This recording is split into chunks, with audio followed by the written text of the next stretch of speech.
Dedicatória. Dedico esse livro a uma pessoa que se libertou dos seus medos e alienações. Uma pessoa que não sabia, mas já estava liberta. Agora, essa pessoa é invencível. Estou falando de você. Capítulo 1. Seu maior bloqueio tem intimidade com o seu propósito de vida. O meu propósito de vida foi clarificado de uma forma inusitada.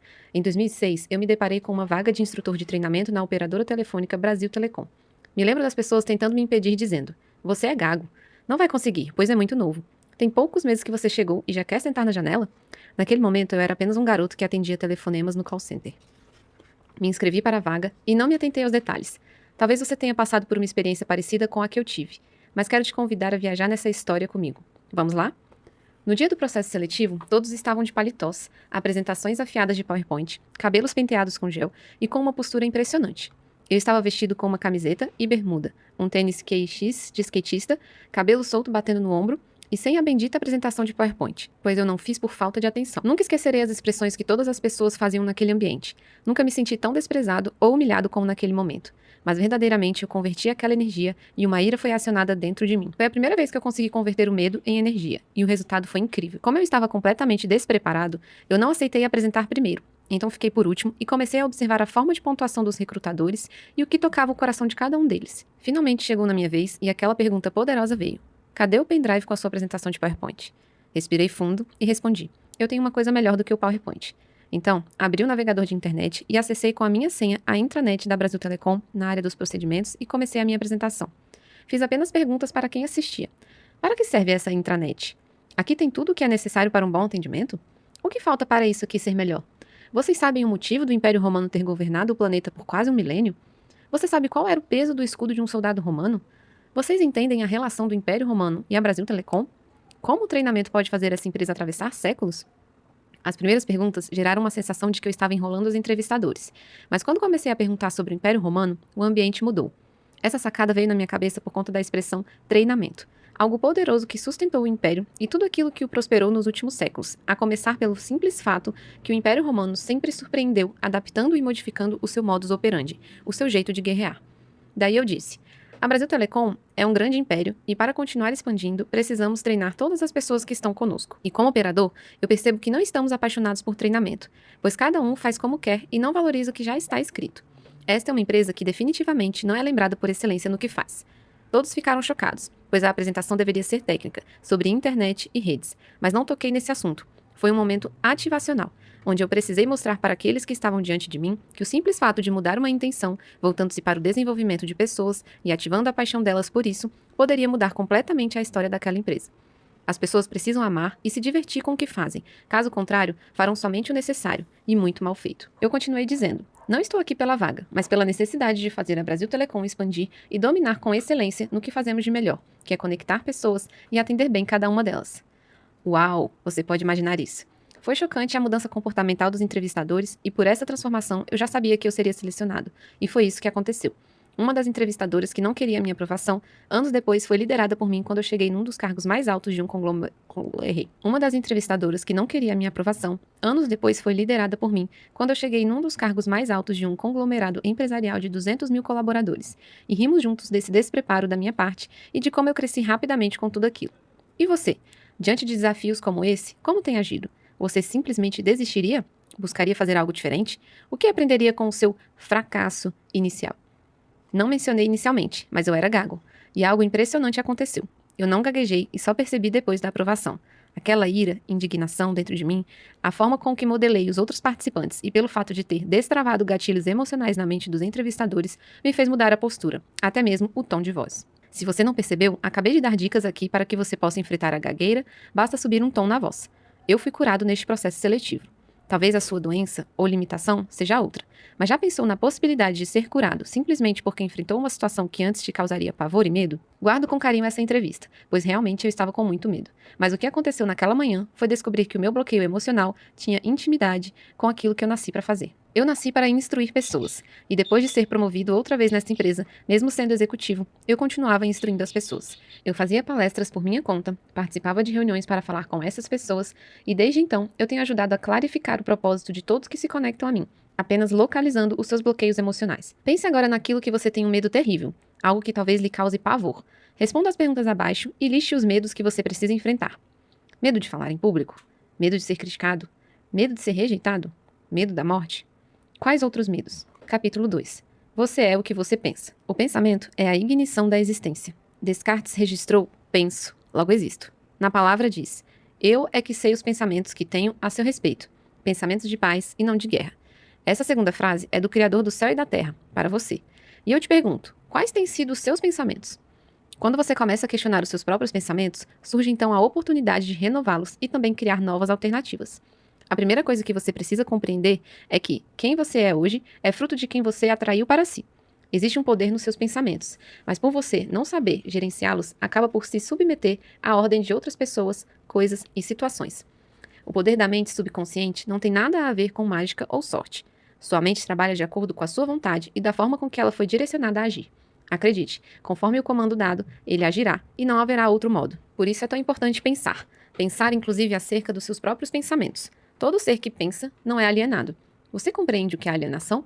Falaremos sobre isso em um capítulo adiante, mas já adianto que a alienação é a forma de controle que os outros exercem sobre você e você nem sequer percebe. Quando você utiliza sua imaginação, começa a fabricar a sua própria existência.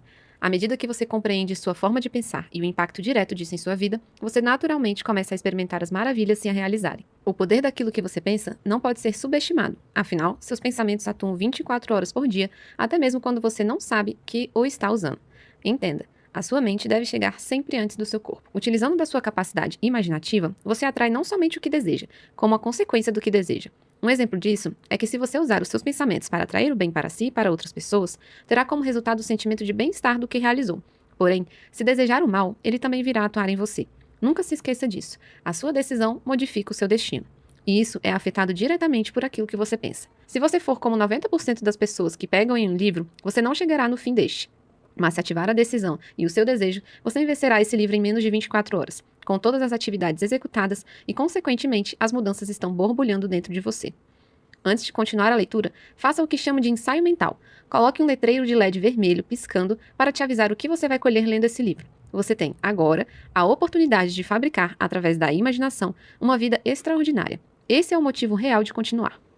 Agora me diga, o que você deseja ver nesse letreiro? Quais são as palavras que estão escritas nele?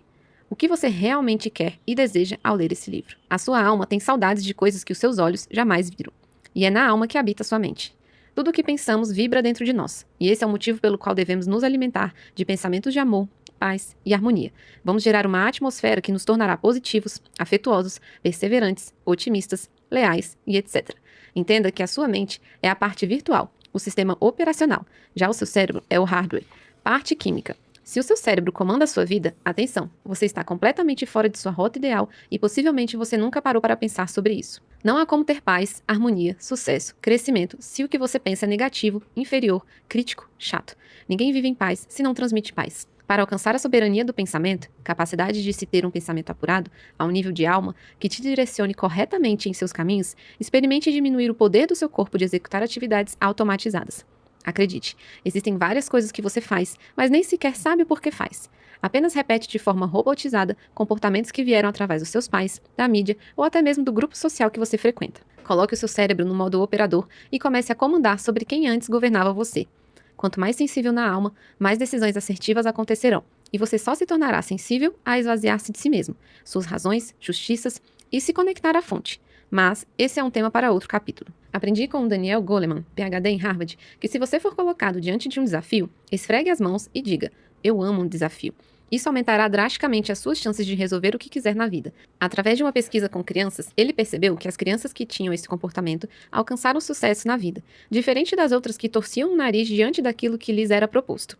Existe uma forma de você se divertir e alcançar resultados diferentes. Apenas tente o direcionamento de Daniel Goleman e veja sua vida dar um salto quântico. Freud, fundador da psicanálise, dizia: o pensamento é o ensaio da ação. Você realmente compreende o que isso quer dizer?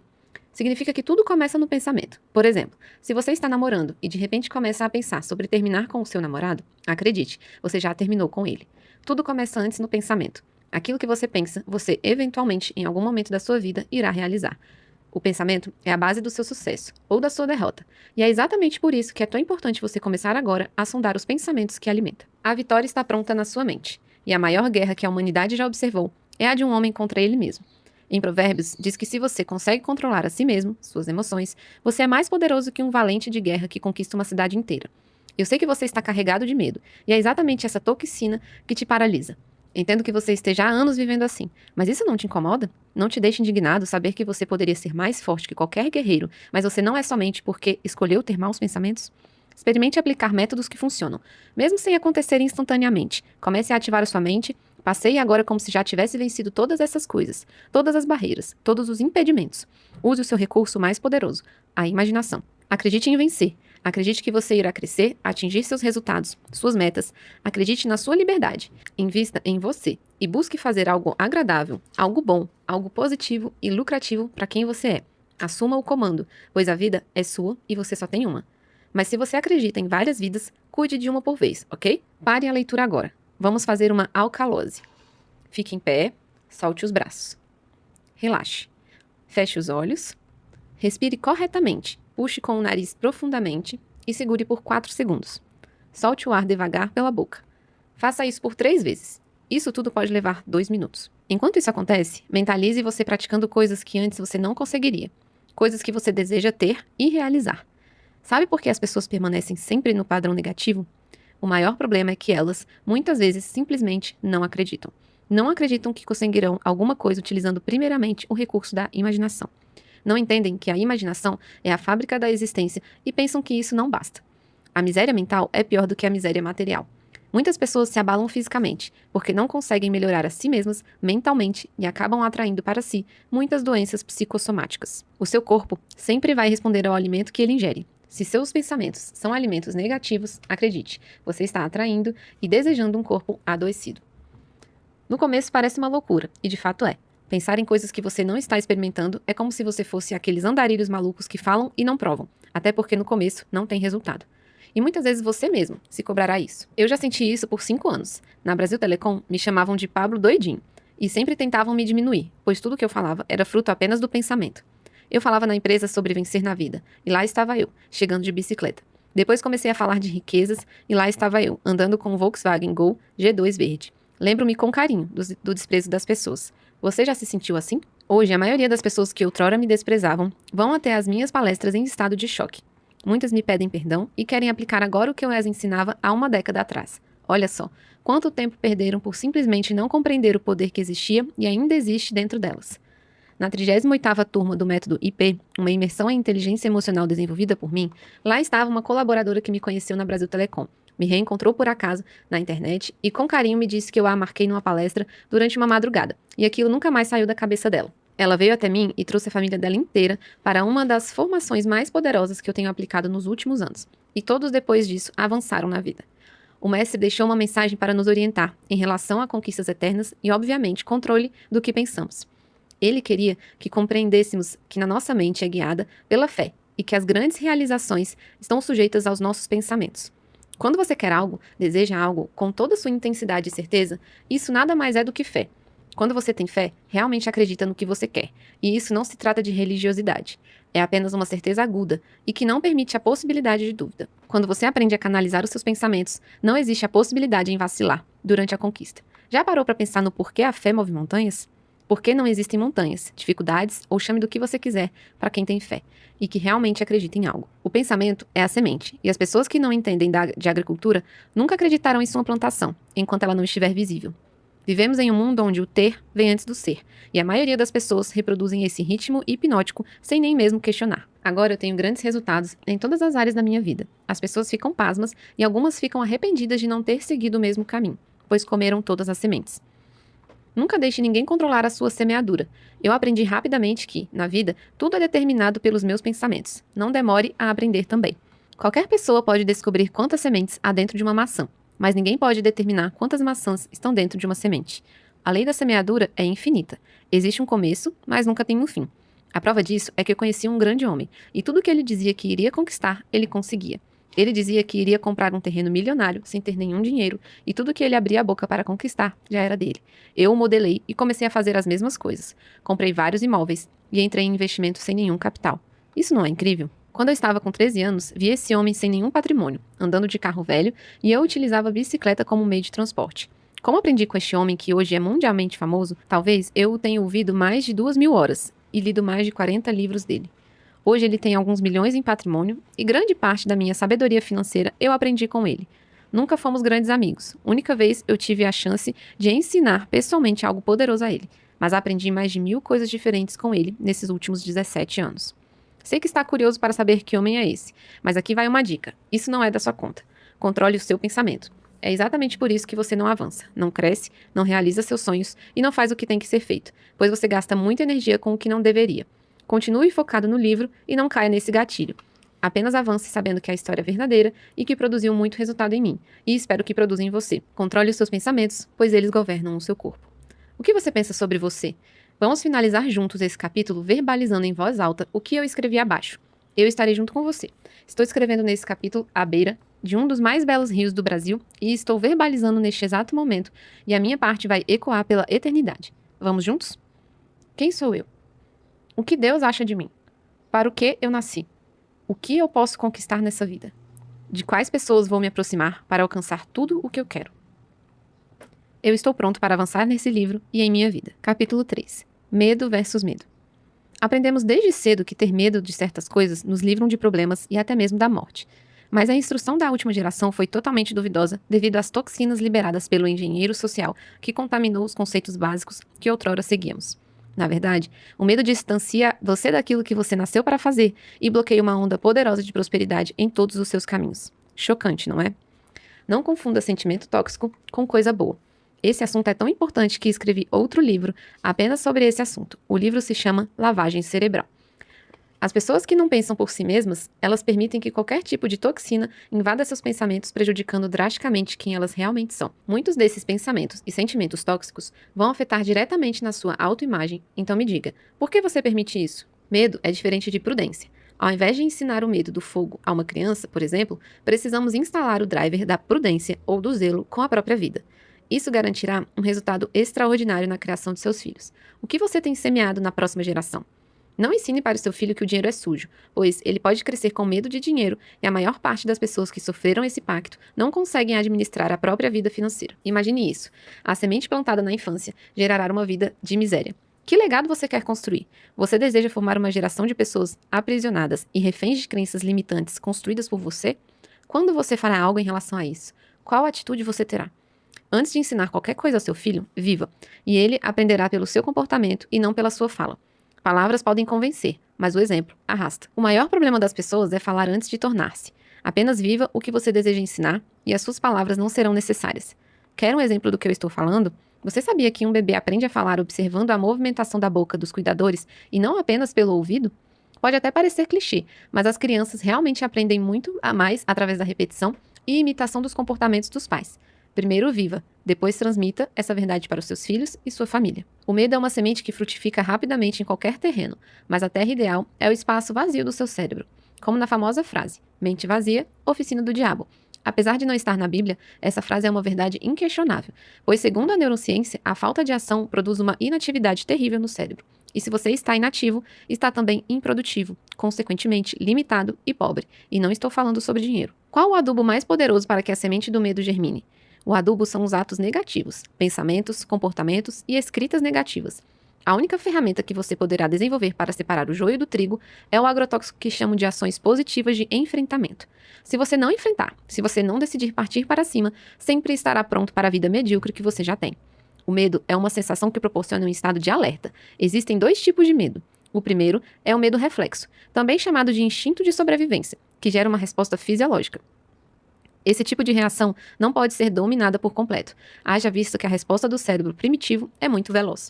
Já o segundo é o que trava você, o medo paralisante. É um medo que compromete as relações sociais e causa sofrimento psicológico. É aquele que impossibilita novas ações no cérebro e retrai você a um estado indesejado, sempre te conduzindo a fugir de seus alvos e ou nunca estabelecer as suas metas. A melhor forma para tratar o medo é através da dessensibilização sistemática, em outras palavras, também conhecida como enfrentamento. Quando você se dispõe a enfrentar aquilo que antes gerava uma trava emocional, você começa a ganhar autoridade e domínio sobre a situação. O maior problema das pessoas encontra-se aqui. Querem ter autoridade, domínio, conhecimento e fazer as coisas sem enfrentar aquilo que as limita. Entenda algo: se você não enfrentar os seus monstros, eles se tornarão seus senhores e determinarão os resultados da sua vida. A liberdade está em abrir os grilhões e começar a caminhar. De nada adianta apenas ressignificar e não continuar praticando. É como um escravo, que se torna livre, mas quer continuar na escravidão. O medo é um tabu para a maioria das pessoas. Você faz parte desse grupo que prefere fingir que não tem limitações e traumas? Prefere agir como se seus medos não existissem? O que você quer ser? Escravo ou homem, mulher, livre? O meu filho mais velho, quando tinha apenas 4 anos de idade, parou uma reunião com diretores da minha empresa e disse: Pessoal, o medo é que tem medo da gente. Uau! Ele mudou o cenário da reunião e como é possível um garoto de 4 anos pensar assim? Acredite, a simplicidade das crianças destrói o medo. Por que você não aprende a ser criança? Ah, eu já sei. Você tem medo de parecer ridículo e infantil. Mas saiba que pode ser esse o seu caminho para a liberdade. Você tem medo, pois seu raciocínio é complexo. Os medos são muito intensos. Tudo parece ser grande demais. Acredite, a simplicidade pode te libertar. Você deseja ser livre? Se sim, apenas compreenda que você tem apenas o hoje.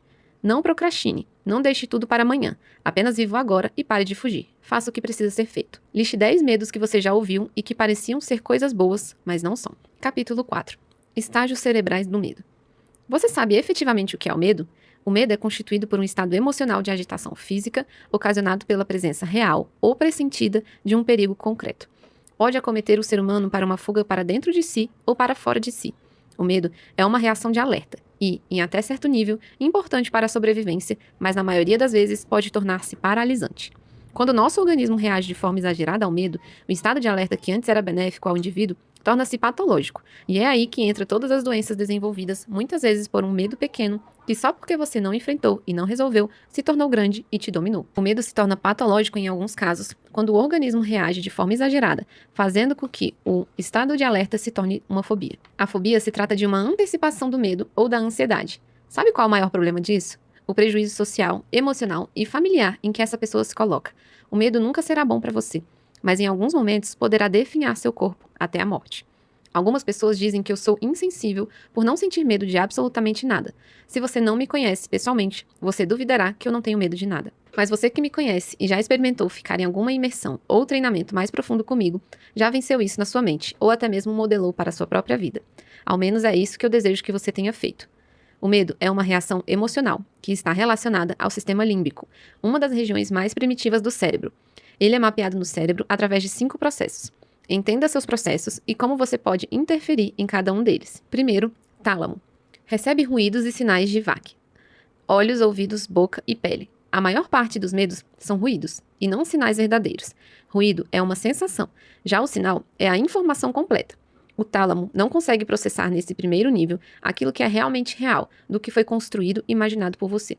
Por isso, podemos coordenar nossas reações e ter um primeiro reflexo de medo e dar um pulo imediato, e em seguida, reconsiderar e ver que não havia nenhum perigo ao analisar o que aconteceu e o que nos causou medo. Segundo, córtex pré-frontal, sensorial. Nesta área cerebral existem as reguladoras do medo. As reações de medo resultam dos intercâmbios entre os 2 hemisférios cerebrais e derivam da síntese entre a emoção de medo e a sua regulação. O córtex pré-frontal é responsável por interpretar as sensações sensoriais, emocionais e culturais para formular planos de ação em situações de emergência. Terceiro, hipocampo. O hipocampo armazena e recupera as memórias anteriormente armazenadas, processa os estímulos e os compara. Quarto, amígdala. Decodifica as emoções, determina possíveis ameaças e armazena memórias do medo. Uma vez acionada, a amígdala lança um primeiro alarme corporal sob a forma de posição de tensão. Quinto, hipotálamo. Após ser avaliado o perigo e acionado o alarme pela amígdala, caso o sinal continue a ser disparado, são avaliadas diversas estruturas cerebrais próximas da amígdala envolvidas no circuito do medo. A partir daí, o hipotálamo decide o que fazer, lutar ou fugir. Os níveis de intensidade de medo vão desde uma prudência e concentração, desconfiança, alarme e angústia, ansiedade, ao pânico e terror. Precisamos compreender também o que não existe oprime mais do que aquilo que existe. Já pensou sobre isso? Aquilo que permanece na imaginação, ou seja, é criado por quem sofre, aprisiona justamente porque foi criado e desenvolvido no âmbito da imaginação, e por isso não pode fugir, pois seria necessário fugir de si mesmo para conseguir livrar-se de suas ameaças. Uou, isso é muito sério. Uma imaginação má utilizada gera correntes mentais que aprisionam você e te impedem de ser o que você nasceu para ser. Tudo isso por uma má gestão dos pensamentos e da sua imaginação. Você quer mudar isso? Hoje possuímos uma habilidade para não temer ou enfrentar um grande risco. Ou ainda, sentir pavor mesmo quando o perigo está apenas no âmbito da fantasia. Temos essas atitudes devido à complexidade do cérebro humano, que a princípio deveria melhorar o controle sobre o medo, porém desencadeia maiores riscos e disfunções. O medo é uma emoção primária e provoca ansiedade, angústia, susto, pânico e terror. Lutar ou fugir? Liste 5 pontos que você tem fugido e, em uma palavra, escreva o que você fará para encarar essa situação. Capítulo 5. Quais são os seus medos? Quando você era um bebê, a sua simplicidade fez o medo ser apenas uma piada. Você não sabia como pedir comida, por isso seu único ato foi chorar, coisa que ninguém te ensinou, e em nenhum momento você se incomodou com isso. Você não sabia andar, mas caiu 1000 vezes antes de andar perfeitamente até os 2 anos de idade. Você também não sabia falar, mas falou milhares de palavras erradas e, com a quantidade de fracassos, aprendeu a falar corretamente. Você não sabia pedalar, e foi aí que começou o medo. Implantaram um grande amuleto em sua vida, as malditas rodinhas, e por anos você ficou com elas. Conheço uma garota que, quando era pequeno, como as maiorias das crianças, queria aprender a andar de bicicleta. Seus pais deram para ela uma bicicleta com rodinhas, e ela tentava andar por várias e várias vezes seguidas, mas sem sucesso. O problema não era somente cair, mas pelo fato de ser bem gordinha, as rodinhas sempre entortaram, e ela caía no mesmo lugar, sempre no mesmo lugar. Essa situação gerava nela muita vergonha, pois sempre que as rodas entortavam, ela precisava de ajuda para desentortar e ouvia de sua mãe: "Tá vendo? Gorda assim nem a bicicleta aguenta. Não sei onde você vai parar." Resumindo, ela desistiu da bicicleta e desistiu de muitas outras coisas. Tentou por vezes desistir da própria vida. Sempre que precisava empregar energia para enfrentar algo, ela desistia. Se tornou uma criança medrosa e, posteriormente, desenvolveu um quadro grave de síndrome do pânico. Você sabia que uma criança aprende a andar de bicicletas em apenas 2 dias? É só tirar as rodinhas e os pedais. Deixe a criança empurrar a bicicleta para ganhar equilíbrio. Depois de 2 dias, coloque os pedais e a criança pedalará de forma assombrosa. Eu tive a oportunidade de ensinar meu filho mais velho, Lorenzo, agora com 5 anos, a andar de bicicleta da forma que compartilhei com vocês. Como fiquei alegre em saber que não fui o causador de traumas no meu filho, e ele poderá seguir em frente, sempre enfrentando os seus medos e os seus desafios. Sim, eu sei como você deve estar se sentindo agora. Achou que durante tanto tempo estava ajudando seus filhos, quando na verdade imprimiu neles um medo gigantesco. E hoje, se seus filhos forem adultos, pode ser que não consigam andar de bicicleta, como a garota que eu contei na história, e também não consigam muitas outras coisas. Ao final desse livro, você vai dar risadas de como você se manteve bloqueado a coisas que você nunca questionou e a coisas que você simplesmente se acostumou. Liste pelo menos 10 medos que você tenha em ordem de prioridade. Capítulo 6. Sinal versus ruído. Saber a diferença entre sinal e ruído é vital para se conectar a seus alvos de vida. O ruído é tudo aquilo que não é verdadeiro. São todas as interferências e mentiras lançadas na rede. A rede de frequência é o universo. E acredite, 95% de tudo que parece informação é só ruído. Os ruídos são informações manipuladas, mentiras, sofismas e crenças erradas. A minha vida começou a mudar drasticamente depois de abandonar vários ruídos. Quais são os seus ruídos? Em 2006, comecei a bloquear a opinião das pessoas ao meu respeito. Em 2012, eu parei de assistir televisão. Em 2016, parei de debater na internet. Em 2017, parei de ler qualquer notícia na internet ou jornal impresso. Eu percebi que eu era escravo e não tinha tempo para prosperar, pois eu tinha que ficar repetindo aquilo a semana inteira e debatendo como escravo. Até os dias de hoje, eu me impressiono em ver como as pessoas são obrigadas a falar de assuntos que a mídia manda. Você que ainda é alienado, precisa conhecer a liberdade. Mate a sua televisão. 95% do que ela transmite é ruído. As informações geradas por ela apenas deixarão você em crise. Além disso, criará em você a ideia de que tudo mudou e que o atrasado é você. Manipulará seus sentimentos, suas sensações e principalmente seus valores, o que é mais grave. A indústria cultural é uma das grandes responsáveis pela hiperestimulação das crianças. Com o fácil e ilimitado acesso às mídias, as crianças ficam mais suscetíveis à exposição de diversos conteúdos. Você nem percebe, mas em cada propaganda, na televisão, rádio, celular, a mídia imprime nos seus filhos a compulsão pelo ter, e até você, inconscientemente, entra nessa onda. Sempre buscando o melhor aparelho digital, o melhor isso, o melhor aquilo. Não porque acredita que merece ou precisa, mas porque está sendo realmente controlado. Um dos mais perigosos conteúdos para crianças são as propagandas que estimulam o consumismo desde muito cedo. Cerca de 70% das decisões de compra de uma família são influenciadas pelas crianças através das propagandas. Pesquisa TNS Interscience 2. Quando a mulher passou a ganhar mais espaço no mercado de trabalho, ambos os pais saíram para trabalhar e deixaram as crianças aos cuidados da TV. Hoje, a maioria dos pais terceirizam a criação dos filhos, não somente deixando os filhos na TV, mas através de outras modalidades como videogames, tablets, smartphones, internet e etc. Qual é o seu compromisso com a geração futura? O que você está deixando como legado, como ensino para os seus filhos? Para muitos pais, é mais fácil distrair crianças com esses aparelhos do que dar atenção depois de um dia estressante de trabalho. E muitos pais ainda usam a desculpa de trabalharem tanto para dar uma vida melhor para seus filhos. A melhor vida que seus filhos podem ter é estar com os pais. Brinque com seus filhos. crie memórias positivas na mente deles. Pais cansados e estressados estão criando filhos hiperativos, hiperestimulados e inquietos. Com esse excesso de atividades e estímulos tecnológicos, as crianças não têm tempo para brincar, para admirar o mundo à sua volta e nem mesmo para cuidar da sua inteligência emocional. As crianças amadurecem e começam a ser estimuladas precocemente. É preciso reverter essa situação na primeira infância, principalmente o papel dos pais no desenvolvimento da saúde emocional dos filhos. Os pais são os primeiros a incentivar o desenvolvimento da autoestima, da proteção da emoção, capacidade de trabalhar perdas e frustrações e de filtrar estímulos para que as crianças tenham uma infância saudável. As crianças precisam saber dialogar e ouvir, a interagir com os outros e principalmente consigo mesmas, e só através do desenvolvimento da inteligência emocional isso é possível. Você precisa investir tempo de qualidade com seus filhos. Outro grande problema, fruto do excesso de ruídos, é o que chamamos de obesidade cerebral. Esse não advém necessariamente da TV, mas sim de um acúmulo de informações onde as pessoas que aprendem estão sempre informadas e não fazem nada com o que aprendem, ou seja, não praticam e não ensinam. Apenas retêm todo o conteúdo para si, seja para se acharem incapazes de compartilhar, seja por realmente acreditarem que não tem nada a contribuir. Pessoas assim consomem muito, mas têm ações insuficientes. Incrível esse conceito, não é? Quantas vezes faltou coragem na sua vida para realizar algo? Para seguir em frente? Coragem para dizer sim ou não? Disposição para enfrentar desafios? As pessoas não se posicionam por medo de tentar. Existe uma dúvida se serão capazes, e é essa dúvida que as impede de tentar, por medo do fracasso. Encontramos aqui a necessidade de aprovação, tão presente na vida das pessoas, principalmente nos que carregam o medo como seu escudo. Se você não tenta, você se compromete com o erro e não com o fracasso. Fracassar é bom, é um aprendizado.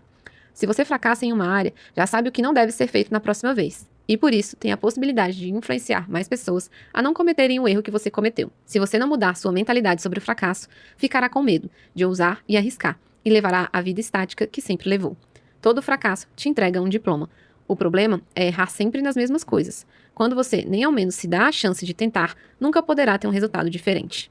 Nunca se esqueça, fracasse muito, mas nunca nas mesmas coisas.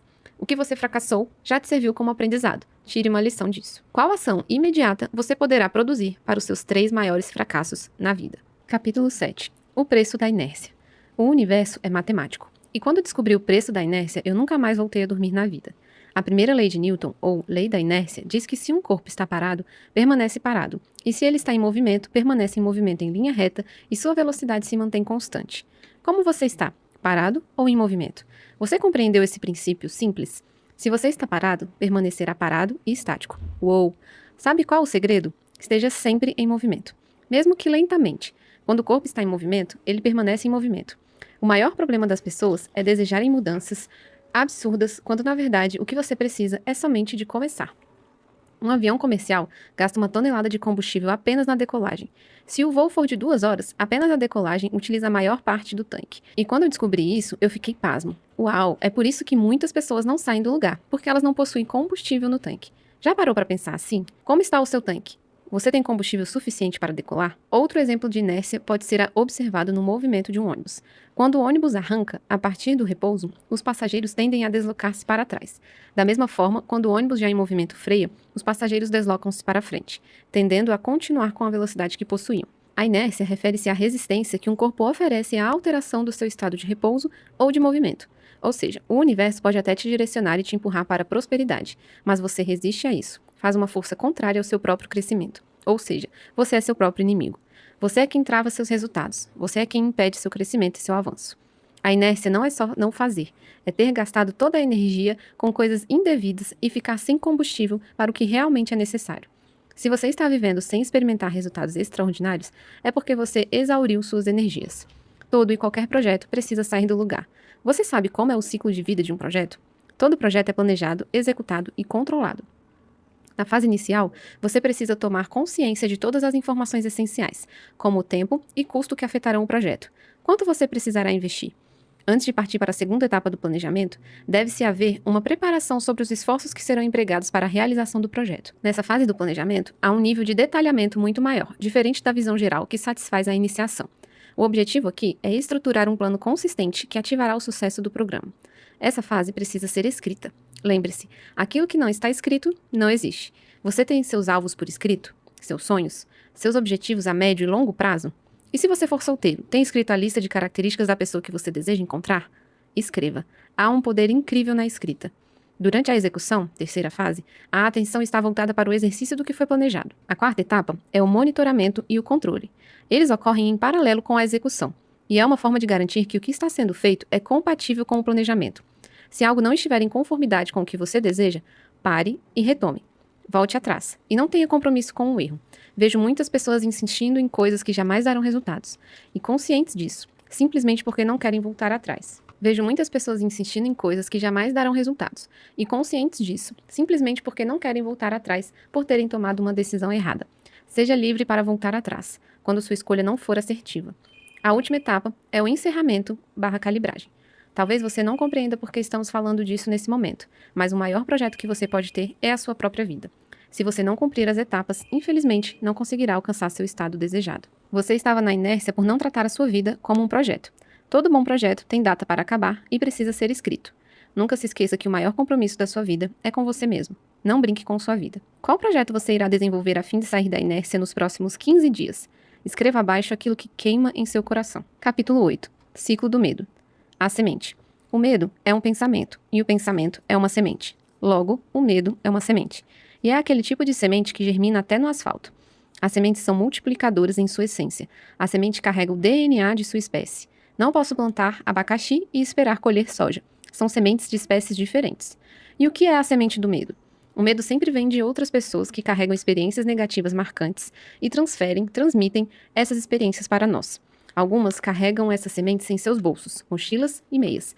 Não podem falar absolutamente nada que destilam essas sementes nos ares. A maior parte das pessoas são pássaros que comem as sementes dos outros e distribuem de forma desordenada em terras alheias. As pessoas fazem isso, simplesmente por não ter conhecimento. Diferente de você, que tem aprendido com esse livro a se tornar alguém diferente da maioria, e nunca mais andará no efeito manada. A terra fértil. É o seu espaço vazio no cérebro, o cenário propício para o medo se alastrar. É quando você mesmo produz as condições necessárias para que o medo se estabeleça e germine dentro de você. O adubo. Os adubos são atos negativos que são reproduzidos por pensamentos, comportamentos, falas e escritas negativas que potencializam o crescimento dessa semente. Talvez você acredite que isso não fará seu medo crescer, mas à medida que você não produz o agrotóxico, ao contrário, aduba o medo, a tendência é que ele cresça forte e robusto e te domine todo o tempo. O agrotóxico. A lavoura da sua vida só pode ser cultivada com qualidade se atacar durante o medo, e para isso o principal agrotóxico são as ações positivas de enfrentamento. Isso mesmo, o agrotóxico é a ação multiplicada para reverter o estoque mental desse medo.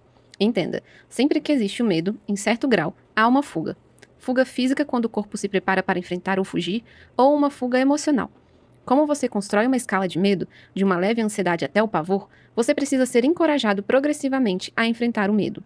É o que chamamos anteriormente de dessensibilização sistemática. Quando ocorre um enfrentamento, há uma reestruturação e uma reaprendizagem, ou ressignificação, da reação que anteriormente gerava resposta de alerta no organismo para uma resposta mais inteligente. O semeador. Você é o semeador, por isso deve selecionar bem as sementes e guardar a sua terra, que é a sua mente. Não aceite qualquer tipo de semente para germinar em um espaço que é só seu. A colheita. Tudo que se planta, se colhe, certo? Errado. Isso é mentira. Você pode A. Colher o que não plantou. B. Plantar e não colher. C. Abandonar a sua plantação. D. Plantar, mas a terra pode não responder. E. Plantar, mas o clima pode acabar com tudo. F. Plantar e perder tudo para uma praga ou para um ladrão. G. Plantar uma semente e a mesma não germinar. H. Plantar tâmara e não colher em vida. Nesse caso, as tâmaras que não são geneticamente modificadas levam entre 80 e 100 anos para produzir os primeiros frutos. Ninguém colhe o que planta. Uma semente de milho pode virar em média mais de 1.500 novas sementes em apenas um pé. Agora pense, e se for plantada? Toda semeadura é superada pela colheita. Isso é um princípio. Eu já tive a experiência de plantar uma grande lavoura de milho e o resultado é surpreendente. Quando eu era criança, eu ficava indignado com uma expressão bíblica sobre semeadura que era 100 por 1. Hoje eu experimento proporções muito maiores que essa. Isso é real. Essa vida realmente existe. E você até poderia experimentar. O problema é que você atrapalha a si mesmo. Prepare-se, pois ninguém colhe o que planta. Se você plantar medo, colherá bloqueios, infelicidade e derrotas em proporções astronômicas. É isso que você deseja? Pare de plantar aquilo que você não deseja colher. Capítulo 9. Alienação. A alienação é a melhor forma de aprisionar o cérebro de alguém e fazer com que essa pessoa obedeça comandos sem que perceba que o está fazendo.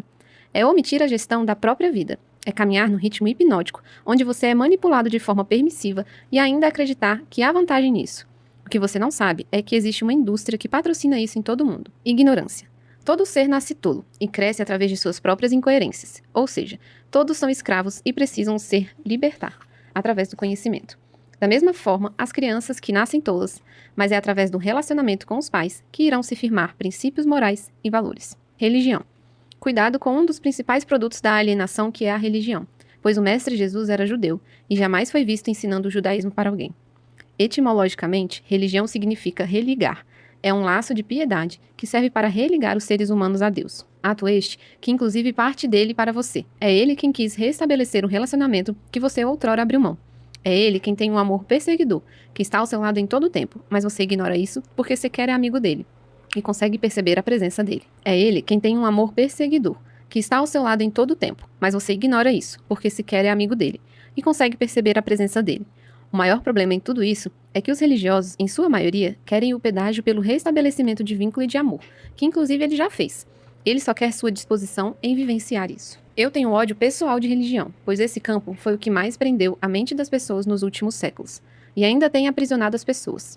Pessoas que pregam uma falsa liberdade, quando na verdade não vivem o que ensinam e pregam. Informação. O que é publicado em apenas um dia na internet é maior do que todo o acervo da humanidade até o ano de 1900. Existem muitas mentiras envolvidas. Saiba diferenciar ruído, mentira, versus sinal, verdade. Medo. Um instrumento poderoso de alienação é o medo. Ele é propagado muitas vezes por boa fé, pelas pessoas que mais amamos. O verdadeiro amor lança fora todo medo. Se você ainda tem qualquer tipo de medo, entenda que a realidade, por mais triste, é que você não conhece o verdadeiro amor. Cultura.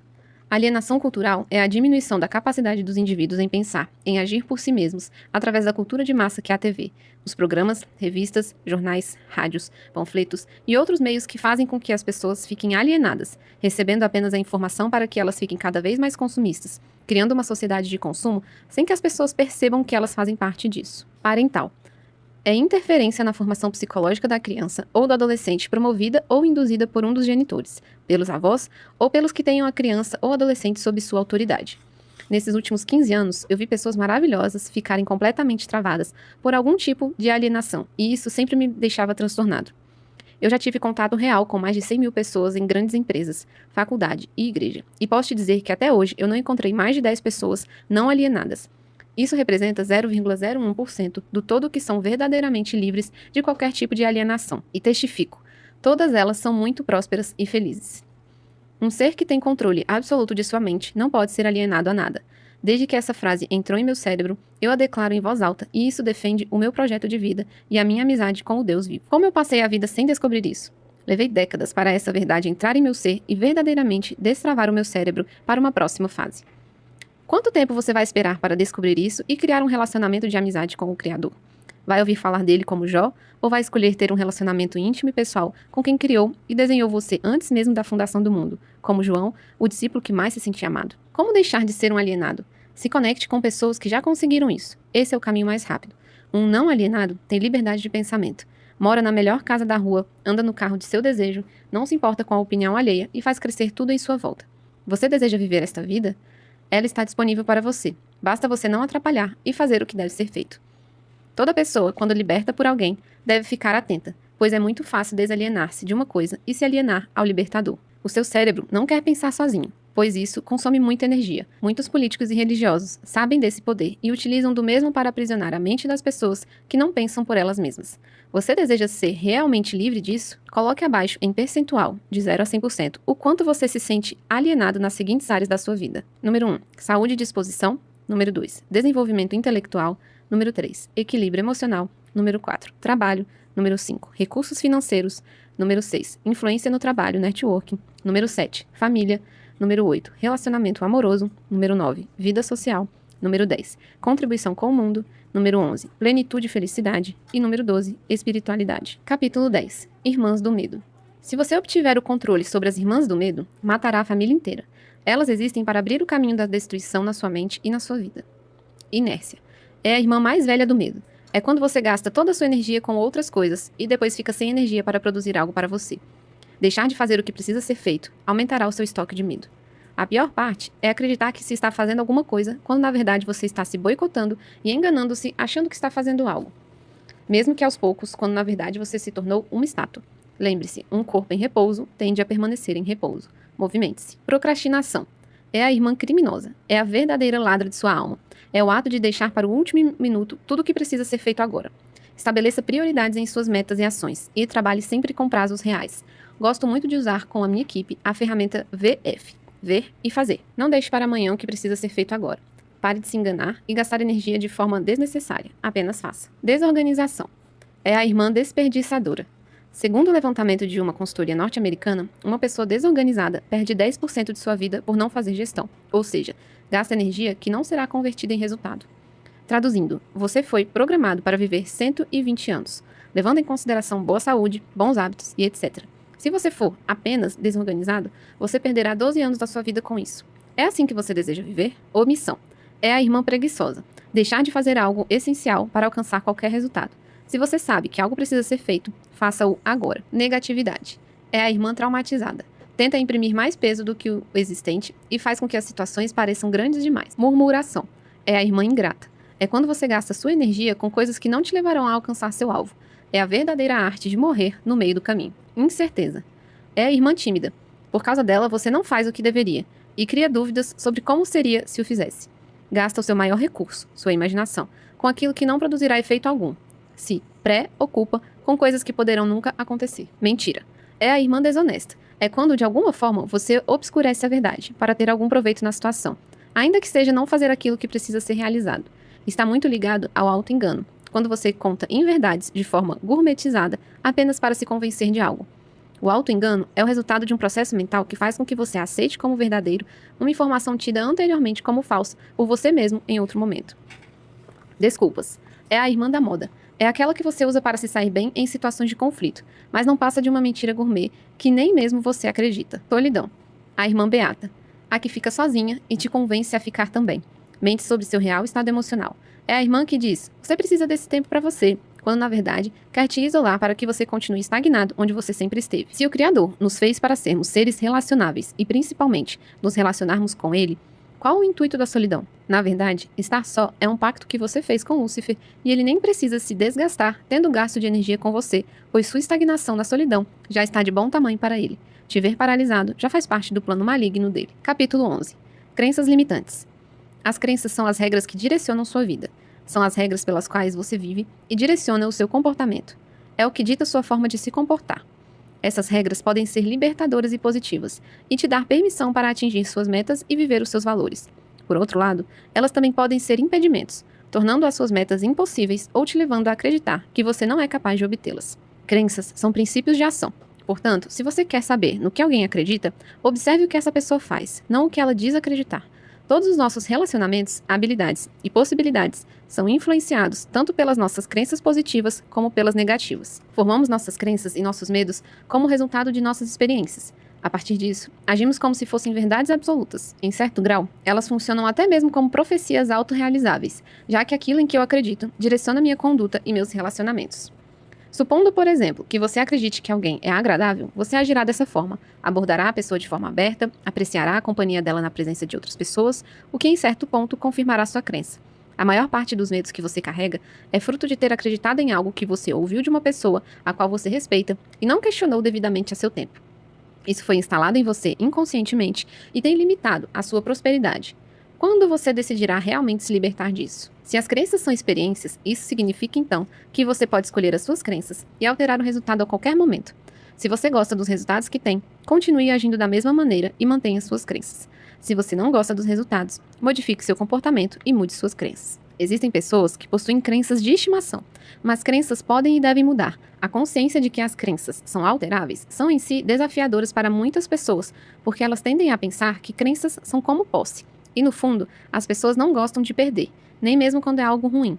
Por isso vamos usar aqui a ideia de ressignificar as crenças, para que elas produzam resultados diferentes. Como as crenças atuam como regras sobre o que é possível, ao ressignificar essa crença que antes te aprisionava, é possível que você ganhe ainda mais criatividade em outras áreas da vida. Abandone aquilo que tem te impedido de avançar. Mas como fazer isso? Muito simples. Ao mudar suas crenças, você começará a executar novas ações, que não somente solucionam um problema existente, como levam a novas experiências fora do contexto que antes você se inseriu. Qualquer crença negativa, torne-a temporária. Se a crença for positiva, torne-a permanente e definitiva. O seu novo aprendizado está no fato de executar. Se você quer ressignificar uma crença, haja. A mudança se origina na ação, não no conhecimento intelectual. Toda ação resultará em aprendizado. Se você fracassar ao agir, entenda que você está no caminho do aperfeiçoamento. A falha é somente um julgamento sobre um resultado a curto prazo. Ela não determina o final. Você pode tentar outras vezes, mas não cometa os mesmos erros. Você só pode efetivamente falhar quando desiste. Se você ainda está tentando, ainda há a possibilidade de sucesso e aprendizado. Se você não tiver todos os recursos necessários, crie-os. Mas lembre-se, você tem o melhor recurso que existe, você mesmo. Mas se você não acreditar nisso, nunca irá avançar. Enquanto você estiver comprometido consigo, você estará cada vez mais perto do seu sucesso e do seu crescimento. Sempre caminhamos em direção a algo, mesmo que inconscientemente. Estamos sempre em direção a uma meta, e nossas ações não são ao acaso. Todos nós temos diferentes experiências, interesses, temperamentos, responsabilidades, aversões, preocupações e etc. Por isso temos crenças diferentes a partir de nossa experiência de vida, perseguimos metas diferentes e temos valores diferentes. Essas metas, crenças e valores são as principais características do nosso mapa mental, que modela o mundo de forma com que o percebemos. Nós agimos como se os mapas mentais fossem reais. As crenças limitantes são as principais acusadas por nos deter de atingirmos nossas metas e vivenciarmos nossos valores. Elas atuam como regras que nos impedem de conseguir o que é possível, do que nós somos capazes e do que nós merecemos. Se eu perguntar a você agora, o que te impede de alcançar suas metas? Possivelmente sua resposta seria uma crença limitante. Como já mencionei anteriormente, as crenças limitantes provavelmente surgem na infância, quando copiamos nossos pais, e os pais nunca são perfeitos. As opiniões precoces dos nossos pais muitas vezes permanecem ocultas, e nós, quando já adultos, não fazemos muitas vezes um julgamento consciente. Além disso, coletamos crenças limitantes da mídia, de novelas, de telejornais, propagandas e muitas vezes eu digo para você, mate a sua televisão. Lembre-se, as crenças somente são verdadeiras se você agir como se elas fossem. Em minha experiência como mentor, tenho percebido muitas vezes que simplesmente ser capaz de articular crenças limitantes e ver seus efeitos de forma consciente é suficiente para o cliente mudar sua posição e, consequentemente, sua realidade. Existem crenças que mudam naturalmente no decorrer da vida. Outras recebem reforço positivo e se incorporam na realidade mais facilmente. O ciclo da mudança acontece da seguinte forma. Número 1. Insatisfação com os eventos e resultados atuais. Número 2. Dúvida da crença existente. Número 3. Crer em algo diferente. Número 4. Uma nova crença. Número 5. A antiga crença se reúne ao grupo das crenças que já não se usam mais. Abaixo vou descrever algumas crenças limitantes relacionadas ao medo, e você poderá ressignificar, reescrever e dar um novo sentido. A crença de forma positiva abaixo de cada sentença. Vamos lá? Número 1. Eu tenho medo de morrer. Número 2. Eu tenho medo de andar de avião. Número 3. Eu tenho medo de parecer ridículo e as pessoas me julgarem. Número 4. Me preocupo muito com o que os outros vão falar. Número 5. Tenho medo de falar em público. Número 6. Meu maior medo é ficar pobre. Número 7. Me sinto inferior a pessoas bem vestidas e que se comunicam bem. Número 8. Tenho vergonha de fazer novas amizades.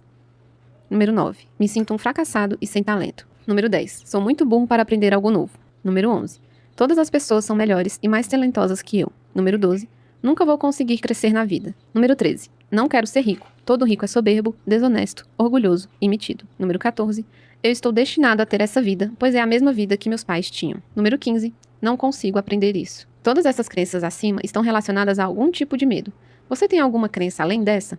Se existir alguma crença que não foi descrita aqui e que você deseja abandonar, escreva no quadro abaixo. A crença limitante era aquilo que te impedia de prosperar. O seu corpo tem limites, mas a sua mente não. Esse é o maior segredo que você poderá carregar. Por isso, existem coisas que a sua mente alcança quando o seu corpo não pode alcançar, mas em algum momento se tornará realidade, pois você acabou por atrair aquilo para si. Não seja alienado a nada. Não se case com nenhuma das irmãs do medo. Questione tudo e não aceite qualquer coisa só porque você respeita uma pessoa. Respeite a sua vida, sua inteligência e seu crescimento. Ame-se, pois se você não fizer isso por você, ninguém mais fará. Questionar alguém não é desrespeitá-lo, mas sim respeitar-se. É pensar. É também se permitir e definitivamente romper com a necessidade de aprovação, visto que a maioria das pessoas que você não quer questionar é porque você a respeita ou a admira. Não se esqueça, pensamentos geram emoções, sentimentos, que geram ações e que geram resultados. Se você quer resultados diferentes, mude suas ações, suas emoções e seu pensamento. Pensamento não muda pensamento. O que muda pensamento é um movimento ou uma simples ação. Capítulo 12. Ame problemas. Tudo o que você desejar na vida estará do outro lado da ponte chamada problema. É só atravessar uma por dia. Muitas vezes, focamos no quão distante estamos do nosso desejo e nos esquecemos que é só atravessar. Atrás de todo problema, sempre haverá uma recompensa. Ame recompensas.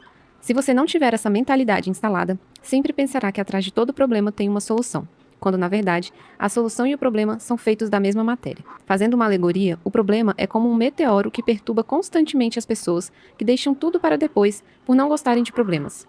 E quando o meteoro cair, como essas pessoas reagirão? Se elas podem agora resolvê-lo desviando da Terra, por que esperar que ele atinja? Acredite, sempre que você decidir amar o problema, será mais fácil resolvê-lo.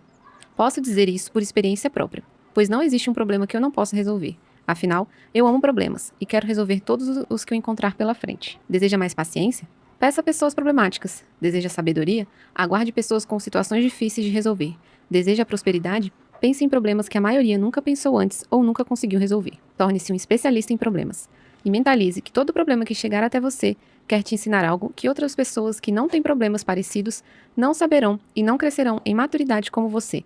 Assim, você entenderá que os problemas são bons. Não veja problemas como dificuldades. Veja o problema como uma possibilidade de crescimento. Veja a situação aparentemente sem resolução como oportunidade de crescer em sabedoria.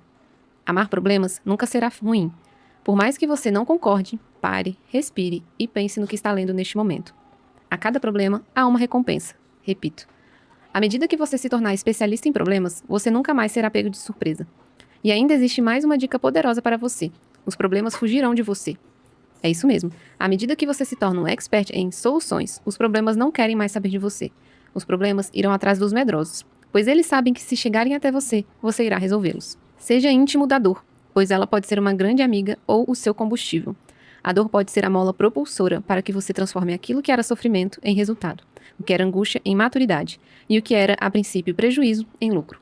Compartilho com vocês um fato que aconteceu com um dos meus colaboradores. Estávamos em um treinamento e durante esse processo solicitei que ele assasse pães de queijo para nós.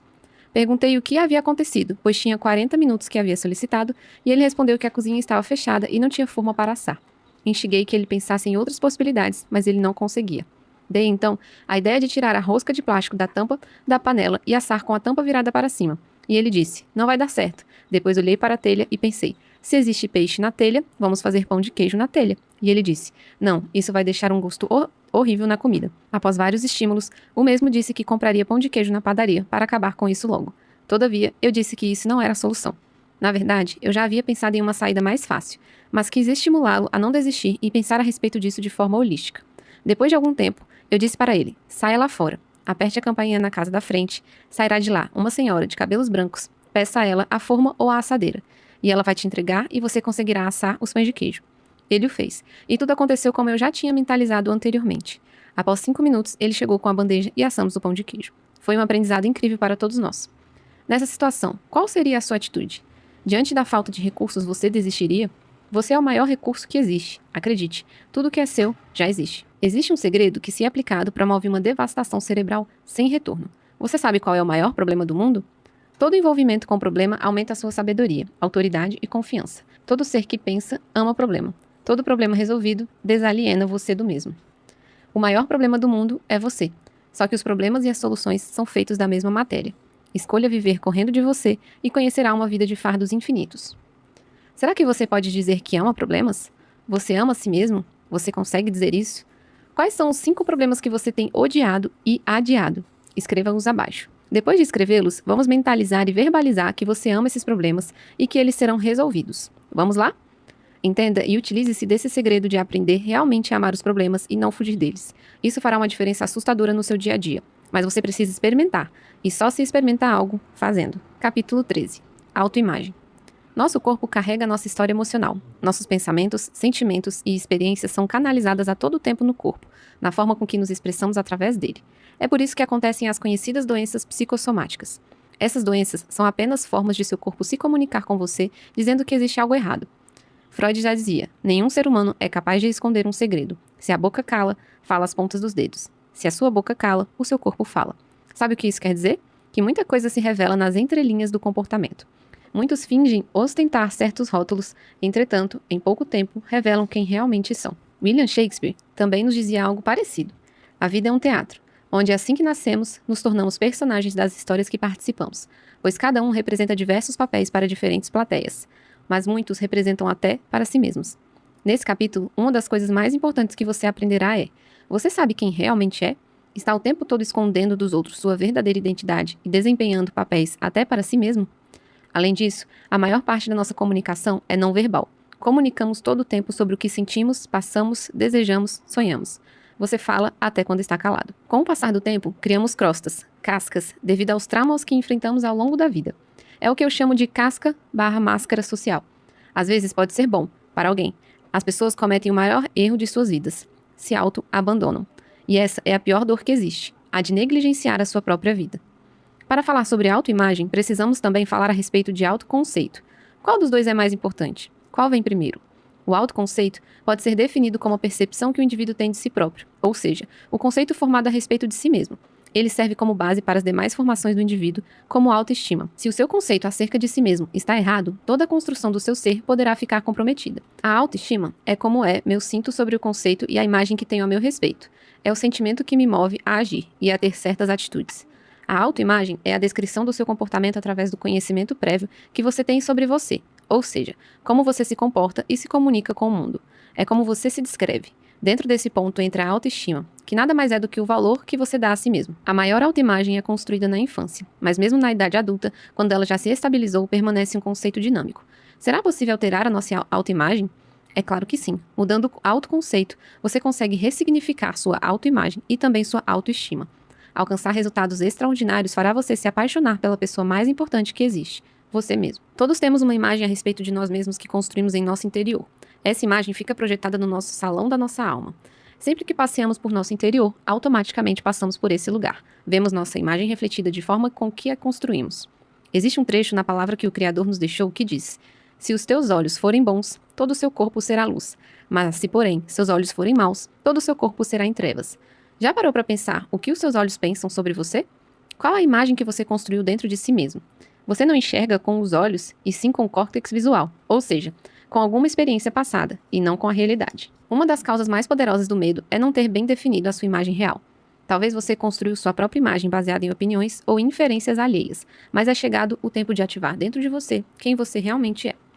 Nathaniel Branden é um psicólogo que trabalhou ativamente na psicologia da autoimagem e ele declara que a autoimagem é quem ou o que nós pensamos ser. Nossos traços físicos e psicológicos, nossas qualidades e imperfeições, nossas possibilidades e limitações, nossas forças e fraquezas. Segundo o mesmo autor, a autoestima é a disposição de experimentar a si mesmo como competente para lidar com desafios básicos da vida e como digno de felicidade.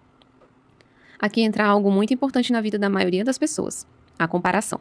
A única pessoa que serve de comparação com você é você mesmo, só que no passado. Não nivele suas histórias de vida com outras pessoas ou outras histórias. Se compare apenas com o melhor que você pode ser, sua melhor versão. Ao estudar a PNL, Programação Neurolinguística, descobri que existe uma janela emocional que se abre aos 7 anos e se fecha aos 14 anos. Essa janela possui a maior absorção de impactos emocionais que influenciarão o resto da vida das pessoas. Por isso, precisamos destravar esse nó cerebral, para que você possa avançar sem peso na sua mente. A imagem que você construiu de si mesmo e que está olhando agora em sua alma é a que você deseja ter hoje? Se você topar a decisão de mudar isso, nunca mais volte atrás. Como você vê a si mesmo? Qual é a sua verdadeira imagem em uma única palavra? Que tal reescrever sua autoimagem? Escreva na frente de cada tópico as qualidades que você vai exercer para desenvolver a partir de agora uma nova fotografia de si mesmo. Pensamentos. Número 1. Higienizado. Limpo. Olhos. Número 1. Benevolentes. Visionários. Nariz. Número 1. Que fareja oportunidades. Palavras. Número 1. Edificantes. Ouvidos. Número 1. Que não permite a interferência de toxinas. Capítulo 14. Lutar ou fugir. Como visto no capítulo 4, a última fase do medo no cérebro acontece no hipotálamo, zona responsável por várias funções, dentre elas a regulação do comportamento emocional. O cérebro faz a seguinte pergunta: vai lutar ou vai fugir?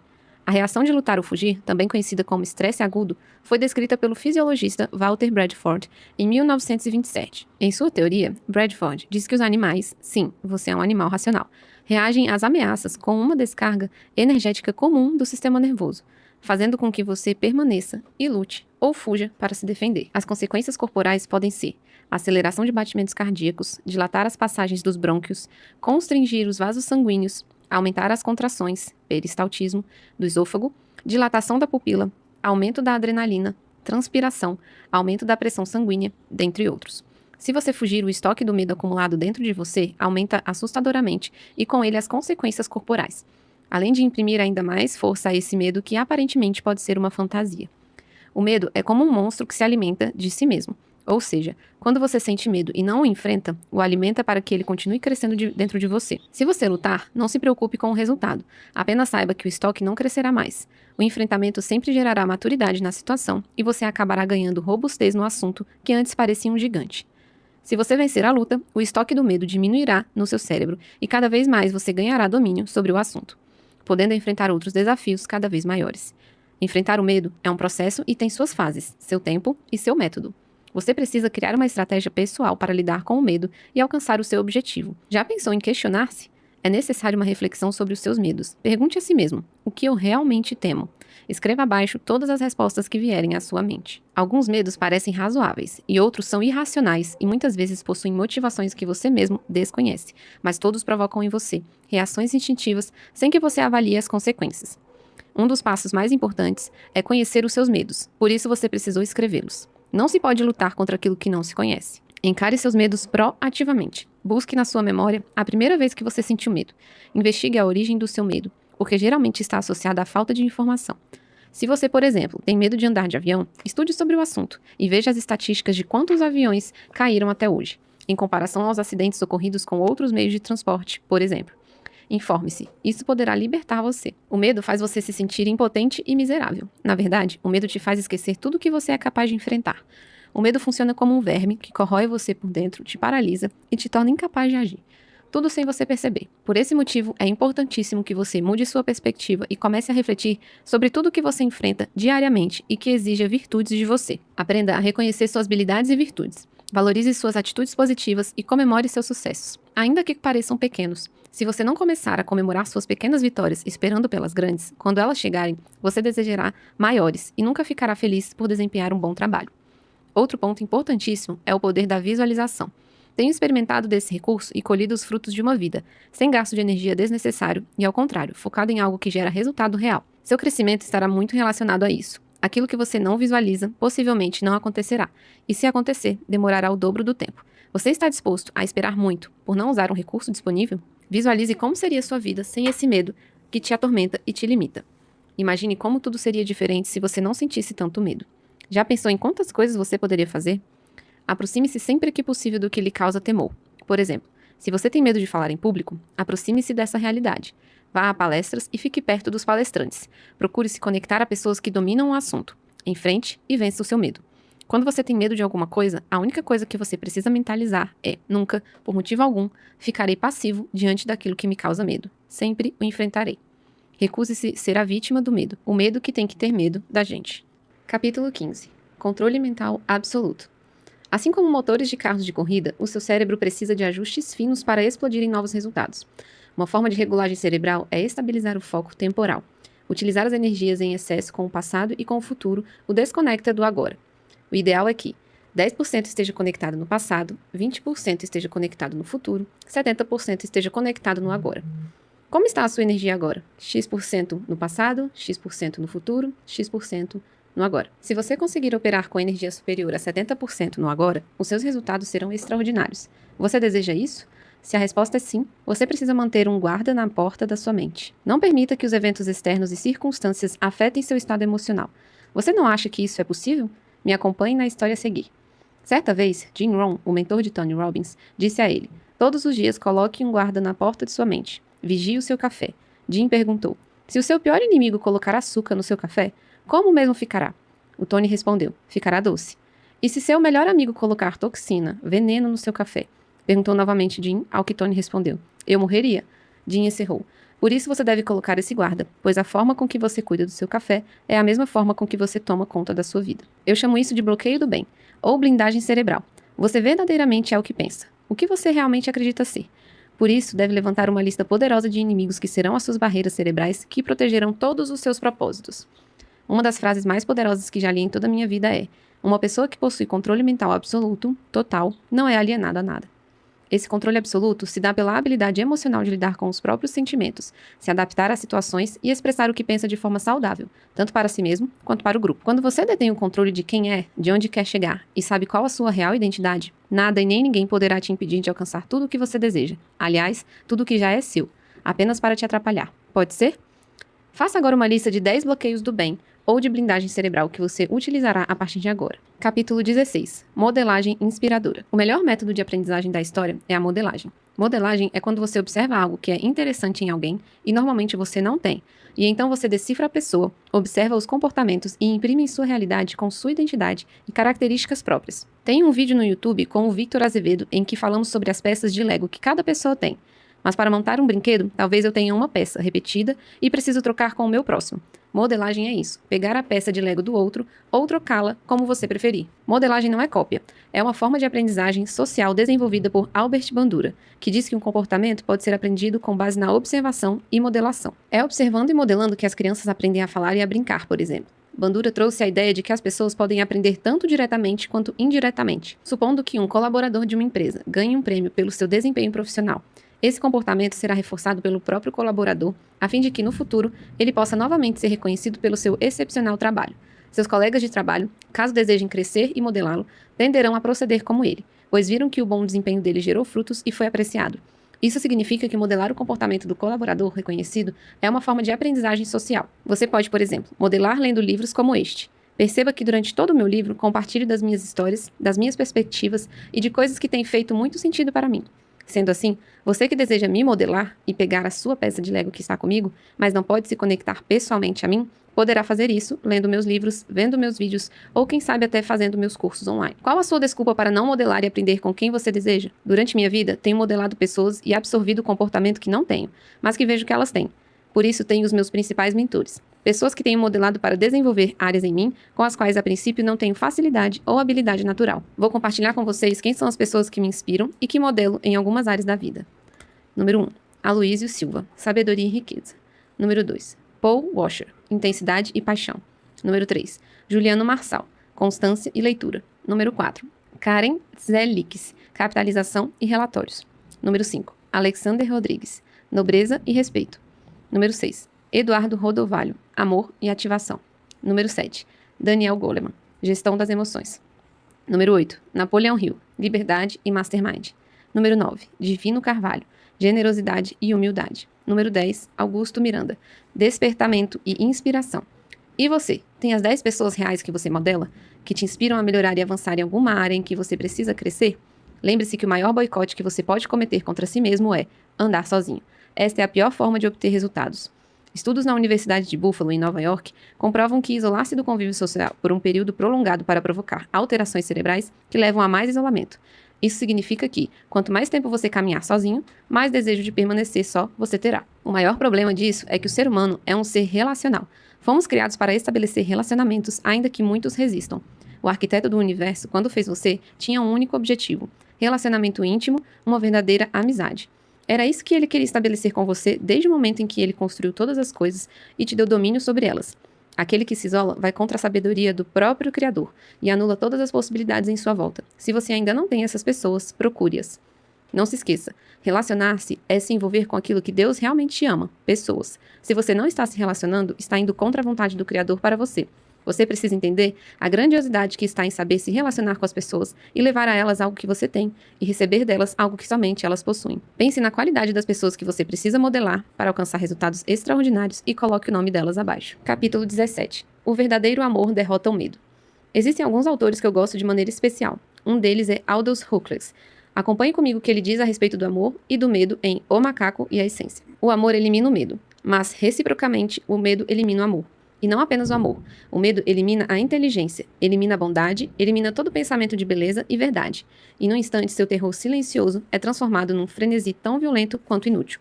Não é mais um homem entre seus semelhantes. Não é mais um ser racional falando articuladamente a outros seres. Apenas um animal ferido, lutando e debatendo-se na armadilha. Pois, no fim, o medo elimina o homem da própria humanidade. Escolhi colocar esse trecho em meu livro, pois nada mais é tão claro como esta passagem. O amor tem o poder de eliminar o medo, mas o medo pode eliminar tudo o que há de bom no homem, inclusive a sua humanidade. Você compreende a seriedade disso? Se você não ama as pessoas, pode se tornar um sub-humano, um zumbi, ou qualquer outra coisa, menos uma pessoa que realmente se importa com os outros. Não sei da sua história e talvez você acredite ter motivos infinitos para ser como é. Talvez se desculpe no seu passado para ser alguém indiferente aos outros. Mas saiba que a cura que você procura e você precisa só será alcançada na medida em que você experimenta amar os outros. Acredite, alguém, em algum lugar, precisa daquilo que você tem a oferecer. Você sabe como fazemos para lavar um rio? É só deixar as águas fluírem. Pode parecer simples, mas se você compreende isso, tem a sua vida transformada, porque transforma a vida das outras pessoas. Você deseja lavar seu rio somente deixando as águas que vêm de fonte passar sobre você, retirando sua impureza e depois correndo torrentes de águas puras? Infelizmente, existe uma forma de criar uma barragem no seu rio e impedir que ele flua livremente. E essa barreira daremos o nome de medo. Por causa do medo que você cultiva em seu interior, você se aproxima mais de outros animais irracionais e se afasta de quem você nasceu para ser. Você perde a sua essência por causa do medo. Você perde a sua identidade. O amor oferece raízes e asas às pessoas. O Criador proporciona a você um sentimento de pertencer, raízes, e um sentimento de liberdade, asas. Você já pensou em ser livre assim? Já desejou essa liberdade? Então por que você se acorrenta? Você é seu próprio carcereiro. O amor difere do medo. Não tenta controlar ou manipular as pessoas. Um pássaro engaiolado não pode voar. Você precisa libertá-lo. Você precisa libertar-se. Por que você ainda faz isso consigo? Como já falei antes, o medo reprime a maioria das pessoas. Mas quando sabemos quem somos, somos livres para ultrapassar todo o nosso potencial. Mas para isso precisamos agir com confiança no Criador e não com medo. O medo é o sentimento que mais influencia a vida das pessoas, mas isso pode ser mudado. Ter medo não pode ser seu destino. Você conhece pessoas que têm medo de perder as outras? Existem pessoas que querem controlar o destino de outros seres humanos. Mas seja o que for que o Criador dê a você, cônjuge, filhos, amigos, etc., você precisa aprender a segurar livremente nas suas mãos. Se você não possui nada, não pode perder nada. Você é mordomo, mestre ou senhor sobre seus filhos. Seus filhos pertencem ao Criador, e ele os dotou de um dom chamado livre-arbítrio. Entenda que talvez seus filhos façam escolhas que você não concordará, ou talvez não entenderá, mas escolhas são deles e não suas. Não é todo mundo que entendeu o seu caminho. Afinal, esse caminho era o seu e não deles. Da mesma forma, deixe seus filhos e as outras pessoas livres para seguirem seus caminhos. É o caminho delas, não o seu. Uma pessoa cheia de amor é capaz de libertar pessoas e coisas. Ela faz isso porque ela própria compreende o que é o preço da liberdade, porque um dia ela sentiu o que é o verdadeiro amor. Só sabe amar e não tem medo quem já experimentou o verdadeiro amor. Você se sente amado por você mesmo? Você se sente amado por Deus? No livro mais lido do mundo existe uma passagem que diz: no amor não há medo. Antes o perfeito amor lança fora o medo, porque o medo envolve tormento. E quem tem medo não está aperfeiçoado no amor.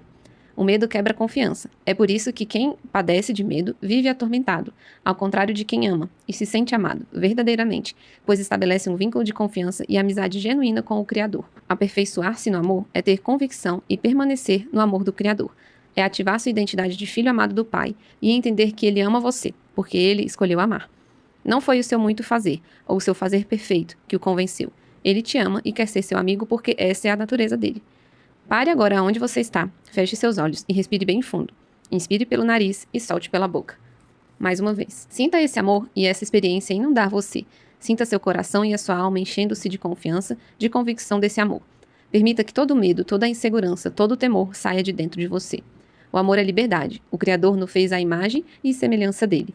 Por isso, jamais conseguiremos resistir a esse amor perseguidor. Os anjos são maiores que os homens em estatura, porém menores em glória. Eles são obrigados a servirem a Deus, enquanto nós não. O livre-arbítrio é um instinto cerebral que nos dá liberdade de escolher amá-lo ou não. Nunca tente segurar uma pessoa que você ama, pois isso não é amor. Deus nunca quis segurar Adão no jardim do Éden, por isso criou uma árvore do conhecimento do bem e do mal, sendo a única forma de Adão sair de lá. Isso sim é prova de amor. Adão, você é livre para ficar e para ir. O que você prefere? A resposta dele é a mesma da sua. Vive buscando coisas fora de você e se importa com opiniões e tem uma necessidade infinita de aprovação dos outros.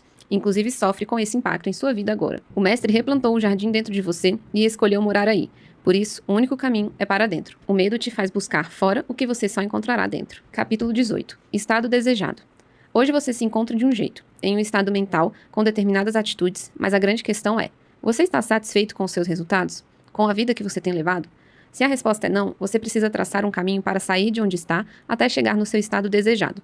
Esse estado objetiva atitudes para que você seja mais pleno, feliz e próspero, em todos os sentidos. O estado atual é como você está hoje. Já o estado desejado é onde você deseja chegar. E entre quem você é, para quem você deseja se tornar, há uma diferença que podemos chamar de ponte, que precisa ser atravessada. Pessoas que possuem os objetivos bem definidos têm mais êxito naquilo com que comprometem a fazer. Não se deixe vencer pelos conflitos e problemas que surgem durante o caminho. Use seus desafios a seu favor para conseguir alcançar o estado que deseja. Quem sabe o que quer, deseja isso com todas as forças de seu ser e, por isso, não se deixa desviar de seu caminho e não permite que nenhum obstáculo o impeça de chegar lá. Quem tem seu estado desejado bem definido, se projeta para o momento em que consegue atingi-lo e isso ativa algo dentro de si para não desistir e nem tampouco retroceder. Pessoas que não sabem aonde querem chegar, pegam qualquer caminho, utilizam-se de qualquer meio e, no final, ainda ficam frustradas. É impossível caminhar sem direção. Para quem não sabe aonde quer chegar, qualquer caminho serve. Para sermos plenamente realizados, precisamos encontrar um sentido no que estamos fazendo, no rumo que nossa vida está tomando. Caso contrário, viveremos sob constante pressão e estresse, o que não é física, mental e muito menos espiritualmente saudável. Para alcançar seu estado desejado, você precisa construir o percurso. Ao contrário do que muitos pensam, ele não é conquistado, e sim construído. Não existe atalho entre o estado atual, A, e o estado desejado, B. Entre o A e o B, você precisa construir os módulos para alcançar de um ponto ao outro. Talvez você pense, para chegar aonde eu quero, preciso apagar toda a minha história. Não se engane. A única forma de ultrapassar o vale das limitações é através de pontes. Falando nisso, você sabe como se constrói uma ponte? Para construir uma ponte, primeiro você precisa dos pilares. Entre o estado atual e o estado desejado, você precisará de pelo menos 2 pilares fortes. O primeiro é o relacionamento com o Criador.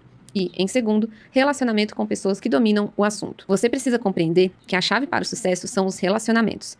85% dos seus resultados depende das pessoas com as quais você se conecta. E eu sou a prova viva disso. Exatamente por esse motivo, os pilares são baseados no relacionamento. Depois de estruturados os pilares, você precisa colocar os módulos para construir sua ponte. O primeiro deles é o conhecimento. Ele diz respeito ao saber, ao conhecimento adquirido, ao seu estudo sobre onde você deseja chegar e o que precisa ser feito para alcançar isso. O segundo módulo é a sabedoria. Só se conquista a sabedoria fazendo, repetindo, praticando. Quando você executa as tarefas que você traçou anteriormente, você está adquirindo sabedoria. O terceiro e último módulo de sua ponte é o domínio. Ter domínio sobre algo é ganhar autoridade sobre o assunto. É ensinar sobre aquilo que você já conhece, já tem sabedoria e agora domina. Sempre que você constrói o domínio em uma área, você ganha paz naquele assunto. E paz é o que a maioria das pessoas procura, mas não encontram, simplesmente porque não possuem autodisciplina. A autodisciplina é ter domínio sobre 3 áreas da sua vida: sobre sua língua, sobre seus impulsos sexuais e sobre sua alimentação. Se você é dominado por alguma dessas áreas, sua autodisciplina está seriamente comprometida.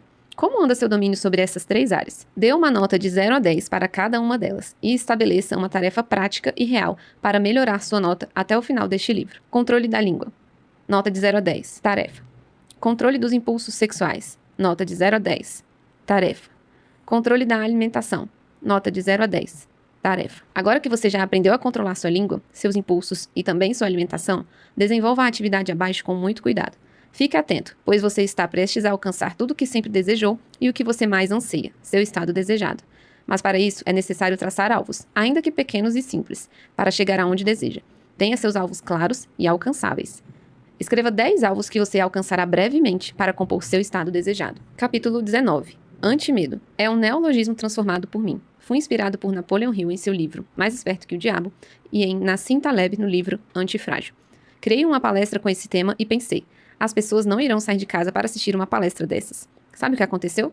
Nunca me senti um palestrante poderoso até lançar essa palestra. Em algumas vezes, pessoas assistiram sentadas ao chão e outras assistiram ao lado de fora por não caber nos auditórios. Aprenda algo. Tudo o que acontece com você é bom. Tudo mesmo. Aquilo que você não gosta de imediato te trará alegria imediata.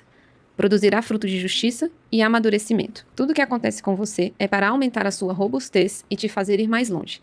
Você nunca perde. Ou está ganhando ou está aprendendo. Como você perde alguma coisa? Você é um vencedor e não tem como experimentar a derrota. A derrota é inerente a pessoas que não descobriram o que verdadeiramente são e, portanto, não têm sua identidade ativada. Não fuja dos fracassos, pois o fracasso é realmente bom. Você ganha maturidade naquele assunto e aprenderá a fazer de uma forma diferente da próxima vez. A frustração é um sentimento de impotência, uma resposta emocional que surge quando certos desejos e expectativas não são supridos. Precisamos aprender a gerir o sentimento de frustração e canalizá-lo de forma a gerar resultados positivos para nós. Se você não resolve os sentimentos de frustração, pode causar desmotivação e abandono de todas as suas metas e do maior projeto que você tem, sua própria vida. Como qualquer outra emoção, a frustração tem que ser controlada e canalizada de modo que você seja capaz de enfrentar as dificuldades e constrangimentos que o dia a dia te apresenta. É importante lembrar que a própria frustração é um sentimento passageiro, um estado de incerteza que não te define como pessoa. Como eu sempre digo, a felicidade é permanente, a infelicidade é transitória. As pessoas são infelizes porque sua inteligência emocional é pequena. O que acontece é que na medida em que você ganha maturidade, pequenos desafetos não te incomodam mais e você consegue sair com inteligência em todas as situações. Pessoas controladas pelo medo são infelizes. Eu mesmo tinha vários medos. Medo da pobreza, medo de morrer, medo de ficar velho, medo de críticas, medo de altura e o pior medo de todos, que é o medo de viver. Isso mesmo, na minha avaliação, o pior medo que existe é o de viver. Você tem uma vida, criada para você. Uma vida que é sua e foi desenhada antes mesmo da fundação do mundo, mas você resiste. Me diz, por quê? Por que você resiste a uma vida feliz, próspera e cheia de domínio e paz? Por que você está fazendo isso? Você pode me explicar por que você não vive uma vida de resultados extraordinários se tudo que você precisa já existe e você é o maior recurso que existe? Você gosta de mediocridade, de infelicidade, de escassez? Gosta de passar necessidade? Não? Então por que você não se liberta e sai logo dessa gaiola? A porta está aberta, é só você voar. Não faz sentido algum ter medo da vida. Acredite, ela foi feita para o seu desfrute. Não de maneira desenfreada, mas de maneira sábia. Você tem o poder dentro de você de alcançar outras pessoas, de impactar vidas, nações, gerações, a humanidade, o futuro, mas você não faz. Por quê? Porque tem medo de ousar, de agir. Medo de agir, esse também é terrível. Se todas as coisas já são suas, por que simplesmente não pega o que é seu? Agora que você realmente chegou ao final, se essa semente entrar em sua mente e se você fez as tarefas propostas nesse livro, você acaba de ativar algo que você nunca imaginou ser possível, a sua invencibilidade. E quando você começar a experimentar desse superpoder, entenderá por que tantas pessoas conseguiram coisas absurdas e você ficou parado durante tanto tempo. Não existe possibilidade de perda para alguém que ativa essa blindagem cerebral. Você nunca mais vai perder. Ou você ganha, ou aprende. Você está pronto para voar? Então nunca mais olhe para trás. Apenas saia dessa gaiola, que outrora te prendia e aumentava a saudade da sua alma, por coisas que seus olhos nunca viram. Uma das coisas que mais amo na vida é o relacionamento. Essa sim, é a chave do universo que destranca qualquer porta, só não abre. A mudança é como uma maçaneta que só abre pelo lado de dentro. Tenho certeza que você leu este livro até o final. A porta está destrancada. Juro que eu gostaria de abrir essa porta por você, mas essa é uma atitude que você precisa tomar. Você precisa desejar abrir a porta. Espero que até essa altura você já tenha chorado, gritado ou quebrado alguma coisa, por ter percebido que você tinha medo ou algum tipo de alienação. Sim, eu espero que você tenha aberto essa porta que nunca mais fechará. Caso você não tenha realizado as tarefas contidas nesse livro em 30 dias e se libertado desse medo que te aprisionou por tanto tempo, repasse o livro para a pessoa que deseja realmente essa mudança. Se você quiser se conectar pessoalmente a mim, e talvez essa seja a primeira vez que você vê um escritor fazendo isso, em qualquer lugar do mundo em que você estiver, me envie uma mensagem por escrito com o feedback do que aconteceu com você ao ler este livro, pelo número 5562985586375. Você está realmente pronto? Feche este livro e dê um grito de liberdade aonde você estiver. E nunca mais olhe para trás. Nos vemos do outro lado da ponte. Repita comigo. Eu sou invencível, porque aquele que nunca perdeu está em mim. Um grande abraço. Deus o abençoe.